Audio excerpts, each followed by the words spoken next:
नमस्ते। आज मैं आपको शिवाजी महाराज की एक ऐसी कहानी बताने जा रही हूँ जिससे हमें पता चलता है कि जीवन में गुरु का होना कितना महत्वपूर्ण है। आपको तो पता ही होगा कि तुकाराम महाराज महाराष्ट्र के कितने प्रसिद्ध संत हैं और उन्होंने कितने सारे सुंदर अभंग लिखे हैं। शिवाजी महाराज उनके अभंगों से बहुत प्रभावित हुए और उन्होंने संत तुकाराम को अपना गुरु मान लिया। दूसरी ओर मुगल सरदार शिवाजी महाराज को बंदी बनाने के लिए उनके पीछे पड़े थे। वह जहाँ भी जाते मुगल सेना उनका पीछा कर देती। एक बार संत तुकाराम विठल मंदिर में प्रवचन कर रहे थे, भजन कीर्तन कर रहे थे। प्रवचन में बहुत सारे लोग उपस्थित थे।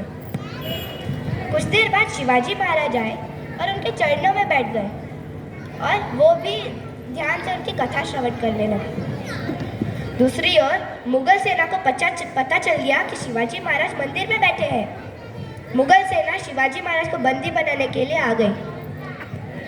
यह समाचार कि मुगल सेना शिवाजी महाराज को बंदी बनाने आई है, शिवाजी महाराज के गुप्तचर को पता चल गई और वह तुरंत अंदर गया और शिवाजी महाराज के कान में उसने बताया कि महाराज, हमें जल्द से जल्द यहाँ से निकलना होगा।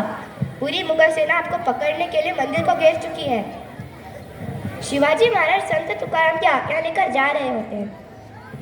तभी संत तुकाराम उन्हें रोकते हैं और विनम्रता पूर्वक कहते हैं, महाराज, आप इतनी दूर से यहाँ पधारे हैं, भगवान का प्रसाद तो ग्रहण करके जाइए।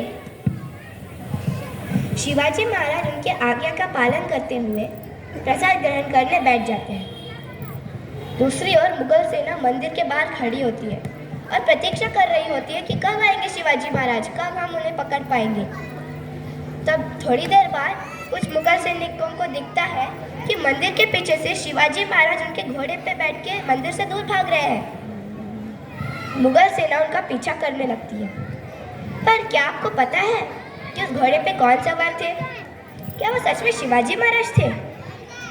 नहीं, वह स्वयं शिवाजी महाराज के रूप में विठल भगवान थे। पुंडरीक वरदे हरि विठ्ठल, श्री ज्ञानदेव तुकाराम, पंढरीनाथ महाराज की।